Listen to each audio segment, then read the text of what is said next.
Yeah, I mean, I'm sure my girls will have their stories to tell in the future. They are used to telling me, or used to me telling some parts of their journey when they were young people.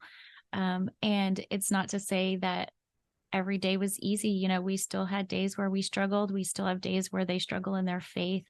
But I do believe that giving them permission to grieve the way that God designed them was really important. And it's not because I was a therapist or because I had gone to school or because I had some sort of manual, but I really did have the Holy Spirit to guide in those small ways. And I'm grateful for that.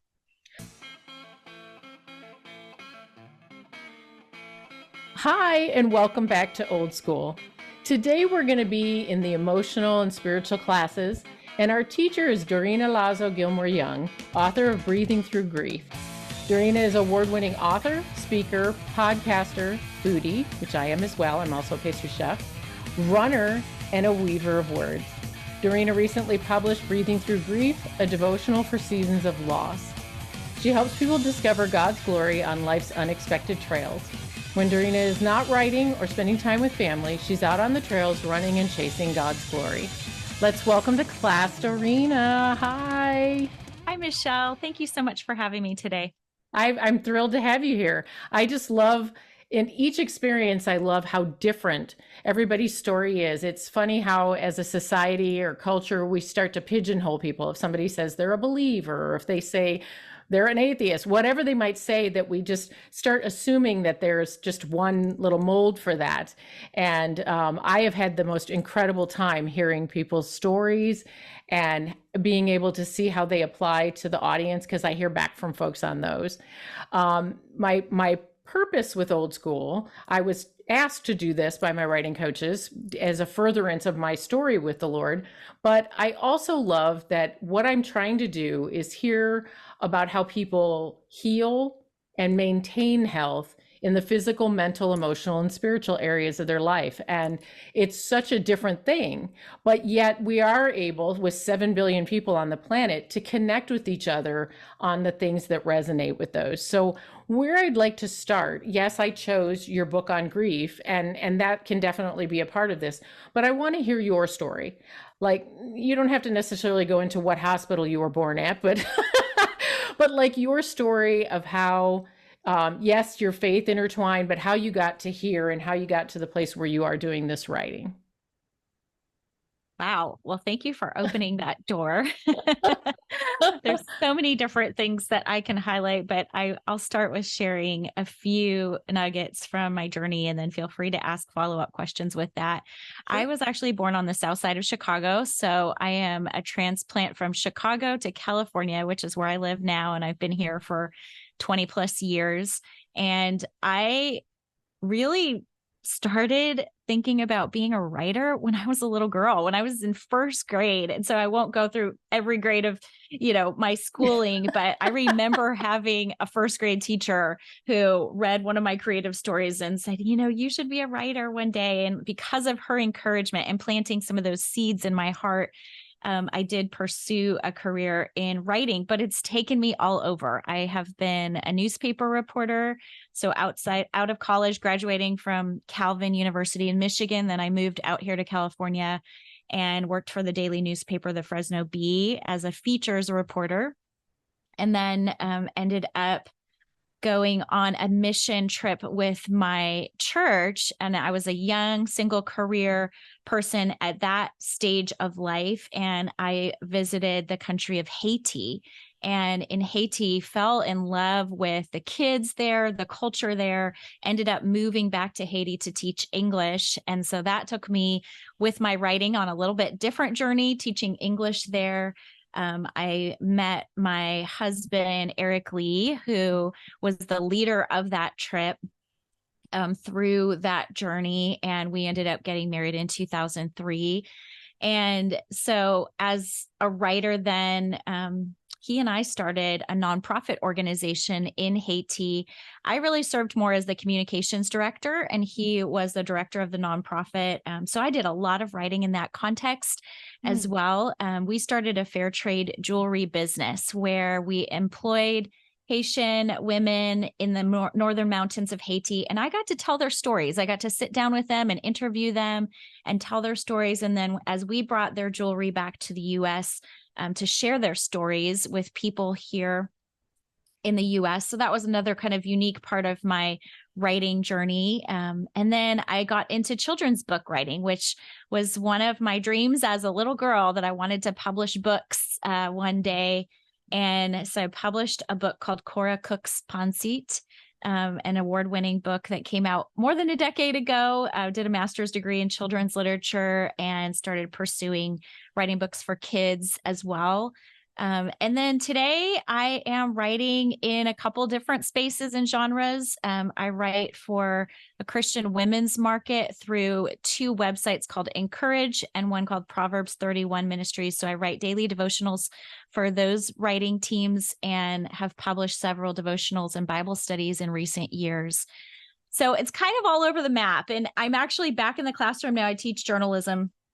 And my daughters are in high school. So I have both of my older daughters in my journalism class. And I often talk to my students about how writing and learning these skills is something that you can use in so many different fields of interest. You know, whether you're a business person or a scientist or a mathematician or a journalist, that those writing skills are really important, those communication skills. And so I'm getting the opportunity to live that out in a lot of different ways. And, you know, God led me into writing our family story of grief, which is something I never really dreamed about doing or anticipated doing. But I'm so grateful for that opportunity just to help others navigate their grief journeys as well. That's incredible. I literally today have so many recordings I'm doing. And this woman was talking about how she hadn't necessarily wanted to be a writer from the time she was a kid, but she had been a voracious reader since she was a kid. Mm-hmm. And my daughter the same. And my daughter is now going to college for a degree in creative writing and is seeing how, it takes a lot to become an author, to be a published author. So you do want to make sure that you have kind of alternate universes going at the same time so that you can pay for life while you're at it. So she works for Amazon, and so she does that. But she also sees the value of the writing in other areas, like you were saying. Like the people that she works with have said that even within Amazon, potentially she can go into an area where they do business writing because of all the websites and all of the stores that are on there and stuff like that. And I think it does help you become more articulate, give you a larger vocabulary, just like the reading. So I think that's incredible. I think that your missionary story and bringing back the jewelry and being able to tell their stories with it is so amazing, because I think we have become so sanitized maybe or something. We don't take the time to want to understand a story behind things. I absolutely love, I'm a bookkeeper by day. I love how people come up with the names of their business. Now, some people just name their business after themselves, and that's fine. There's nothing wrong with that.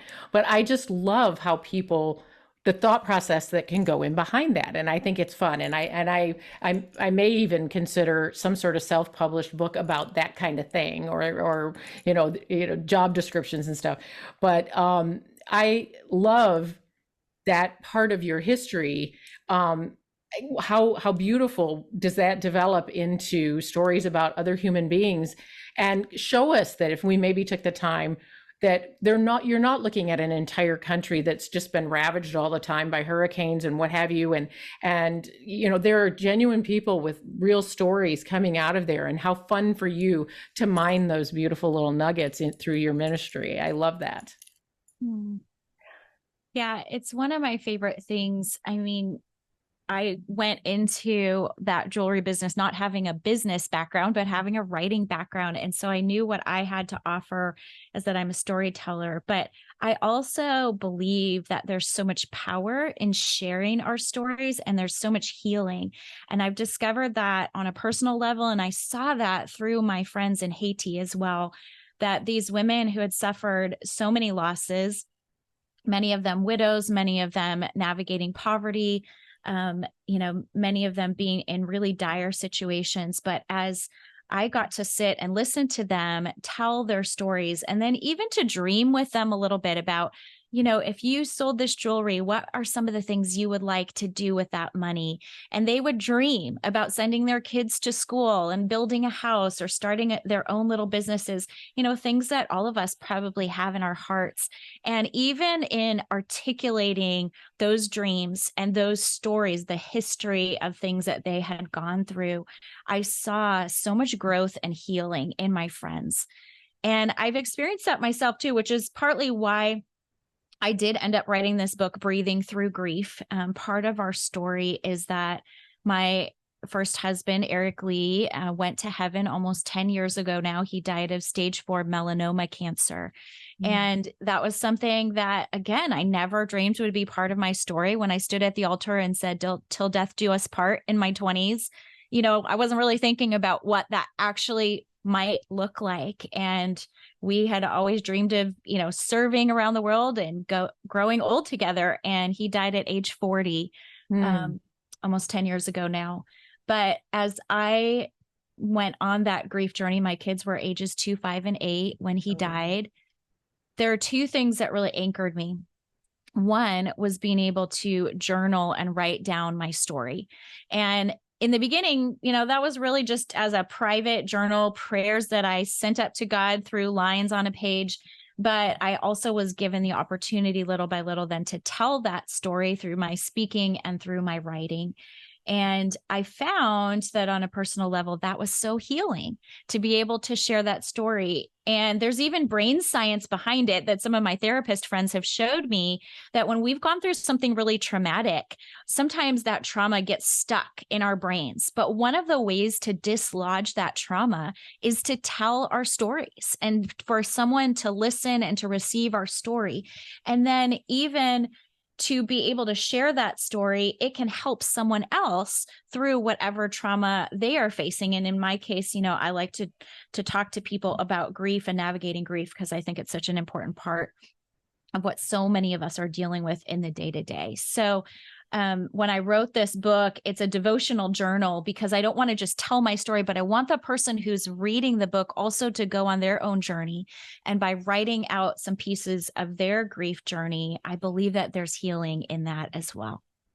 I couldn't agree more. I had Lisa Appelo, excuse me, I want to make sure I pronounce her name correctly, on, and she is an author. She is with Compel as well. I'm not sure if you're familiar with her, but She's actually a good friend of mine. Yeah, we started a group called Widow Mama Collective together. Yeah, is grief heavy, and so we talked about that. It was so interesting because we spend so much time trying to protect or insulate or stuff or whatever the word may be for how we want to handle it, as opposed to calling some of the everyday things that happen to us. It's okay to call what's happening to you now because you had to release something or let something go or you lost something, calling it grief. There's nothing wrong with that. We tend to want to put people who've only lost a loved one in that category and not realize that losing, different relationships or losing innocence, things like that can have a grief process with it as well. So I think that's a lovely picture, and that you were able to process it that way. And also, I've had many people say, because my book is going to be the first one is like a teaching memoir with a follow-up, and I want not to just sit there because nobody wants to listen. They don't know me. I mean, even if you're a celebrity blathering on in a memoir, you got to have ability to land the plane, say to them, okay, but this is what I know. And so I think that's awesome. Lisa and I talked about her kids with that. Now, I assume, by the way he passed, that you had some time. So there was preparation. I mean, I know when you lose somebody, you're never prepared, but in that sense, it wasn't a sudden disappearance of Dad now. So how did you handle that part? Yeah, I mean, our story is unique in that my husband, from diagnosis to death, it was only 3 months. So it Oh wasn't my. instantaneous, but it was pretty quick. Yeah. It happened over the course of the summer that really his body deteriorated. So for my kids and me, that was an excruciatingly long journey because we watched him suffer. But for a lot of people within our community and our circle of friends, it was like in a summer, he was gone. And so, especially because my girls were so little,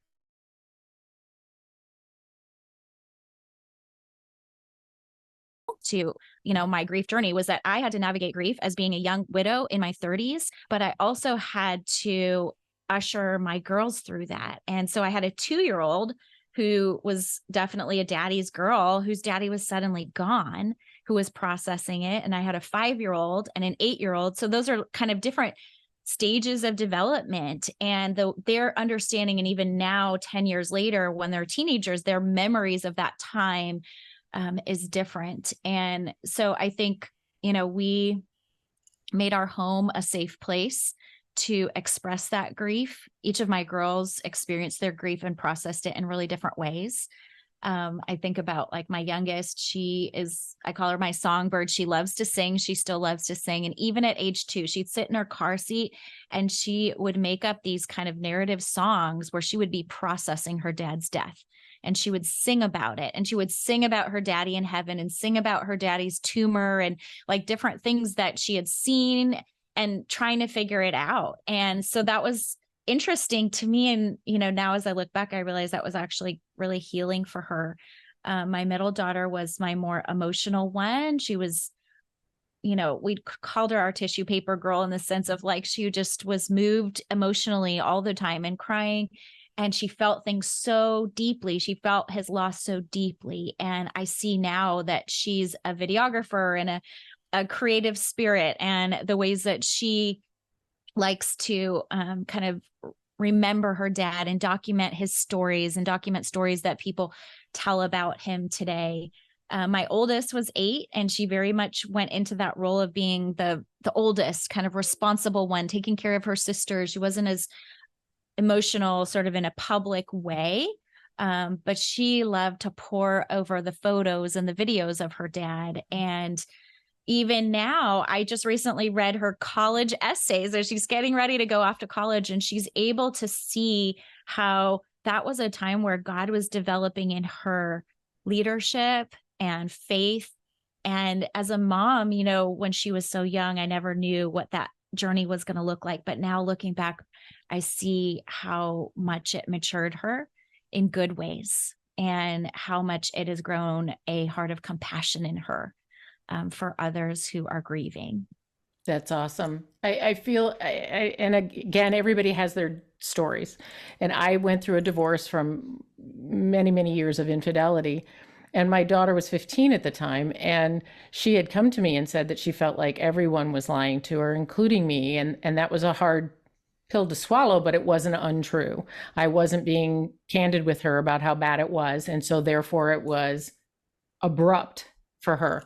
And so I had to give her the space to grieve the loss of the family she thought she was going to have. And she wasn't pleased with her dad for what had happened. But, now we got this whole juxtaposition, but it is interesting at the varying ages, how you see things, because the abuse and trauma I went through, I vividly recall at 2 years old, I didn't know who God was, and I didn't know what evil was or the Holy Spirit, but I knew I had just been beaten by my biological father and thrown onto a bed and left in a dark room to just be there. And I remember thinking, why is he so mad at me? And so basically acknowledging that it was him, not me. I had lost a shoe, is why this transpired, but it didn't take much. And so I think that this is such a beautiful connection, this conversation with you, that your 2-year-old daughter was, I believe the Lord, he created us. So I believe truthfully that we all, when we walk through those traumas, he is there. He may not stop the free moral agency of other things that are happening, but Mm-hmm. he never leaves us and never forsakes us, and that he is there and gives our mind and our hearts the capacity to survive that and to understand what to put in place to put the next foot forward, and to feel his love through the process of me understanding that too. So this just almost brings me to tears that your little 2-year-old. I don't find a lot of people who talk about like that they understood anything that was happening to them when they were that little, and they Mm-hmm. think I'm crazy when I say I did, but I truly did. Yeah. And that's awesome. That's such a beautiful picture. Mm. Thank you for sharing that. Yeah, I mean, I'm sure my girls will have their stories to tell in the future. They are used to telling me, or used to me telling some parts of their journey when they were young people. And it's not to say that every day was easy. You know, we still had days where we struggled. We still have days where they struggle in their faith. But I do believe that giving them permission to grieve the way that God designed them was really important. And it's not because I was a therapist or because I had gone to school or because I had some sort of manual, but I really did have the Holy Spirit to guide in those small ways. And I'm grateful for that. I believe that. I believe, I'm old. Well, I didn't mean to end on that, but anyway, I'm old. And so back in the time when I was going through some of what I went through, people didn't talk about it. You Mhm. weren't taken to a counselor, you weren't taken to the doctor, none of that stuff. In fact, the first counselor I ever had, official counselors, were for my marriage. So in my, late 40s. So I honestly, and this is part of my book, is I believe that truly my counselor and my comforter was the Holy Spirit. And that I know people say you're in, the 100% of the God of the universe is in you as a twice born child of God. But I believe as children, that's why we have a special place in his heart, because we do have him and we do have that guidance and that comfort. And it's hard because when people talk to believers about why bad things happen, the churchy answers aren't good. They don't go over well, whether they're true or not. They just don't go over well. They want to truly understand why this goes down. And so I think when you can talk to how we were created and how the Holy Spirit comes alongside, it brings a different layer of peace and a different layer of comfort for sure, especially walking through grief. I love that, and I love your story. I'm sorry that was what you had to go through. I believe you are now remarried. Mhm. Now look at that big smile. That's awesome. So, and do you still go to Haiti? And is that still part of your ministry, or did you two head a different direction? One of the things that was a very difficult sort of secondary loss after my husband's death is that I really felt like God was leading me to step out of my role with the nonprofit in Haiti. And that was really hard because it was my community, it was our vision together as a couple, and, really a ministry and a nonprofit that we had built. But I felt like it was something that was really important so that I could be present for my daughters. Through that grief journey, we had spent our days going back and forth between California and Haiti just because of the nature of what we were doing and the fundraising and the jewelry business. And so at that point, after his death, just a few months afterwards, I decided to step out of the nonprofit and kind of pass the baton to some other people. Although over the last 10 years, of course, I've still had connection, and my husband Sean and I have done some different kind of fundraisers and events, just raising awareness of what's going on in Haiti. We helped with building a few widows' homes, which is part of my heartbeat now, is just raising awareness and even telling the stories and the plight of widows, which a lot of the women who were in our original bead project actually were widowed. So even before I was widowed, God was really knitting that passion and that heart in me that in the future, was something that would be resonating with my own experience. I never believed or imagined that either. But Sean and I have gone back with our daughters we used to go back every few years. And because of the political situation in Haiti today in 2024, we haven't been back for 4 years, which is breaking my heart because I miss my friends. But when my Haitian friends are telling me not to come, I know that situation is not great. And just especially because of the attention that foreigners attract when they come in, I don't feel led to go right now. But we do spend a lot of time just connecting with our local Haitian friends, praying for our friends who are in Haiti, and even connecting resources with them right now. The situation is really hard.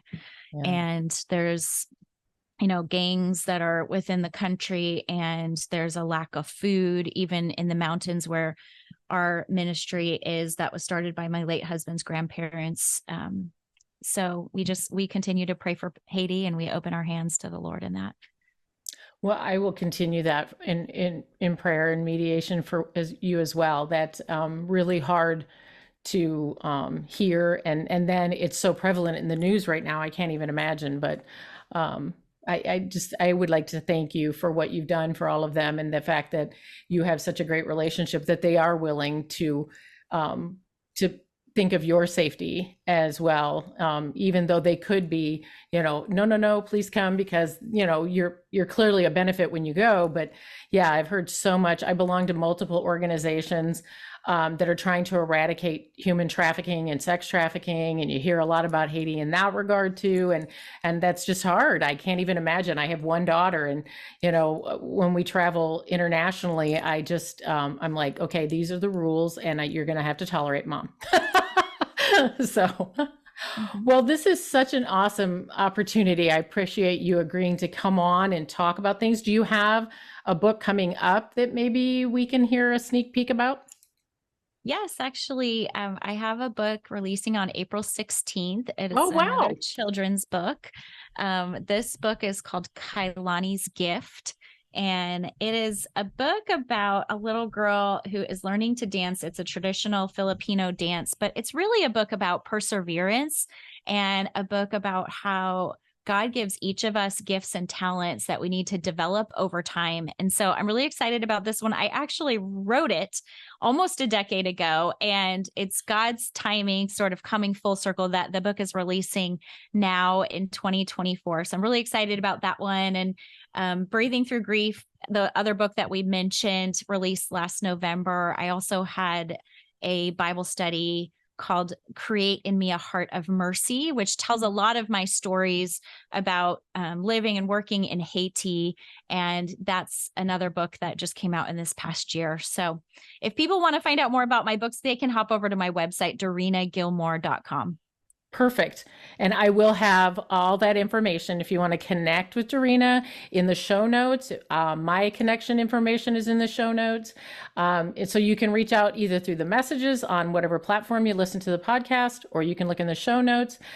Be happy to pass that information on. You can go, I assume, to Amazon and Barnes & Noble and find all of your connections as well. It's so awesome if you enjoy her stories and the books that she has out, and you can follow them on Amazon as an author, and then you get notifications when something new comes out. So this has been a pleasure, my dear, and I just thank you so much for agreeing to come on. I know it was a little wide ranging, and I like to keep it just kind of an organic chat and hear about other people's journeys in life as well as in their writing. So this has been a blast. I appreciate it. And I look forward to seeing you on Compel and Proverbs 31. I've just been installed as the co-leader on the podcasting platform focus group. So I'm looking forward to that, and just more interaction and connection with everybody. The Compel groups and the Proverbs 31 groups are just such a joy and inspiration, I think, to all of us. So thank you all for coming to class. And again, if you can give a rate, review, download, comment, anything to help the stories that we have here get out to the world, I appreciate it. And I want to thank you for coming to class. And class dismissed.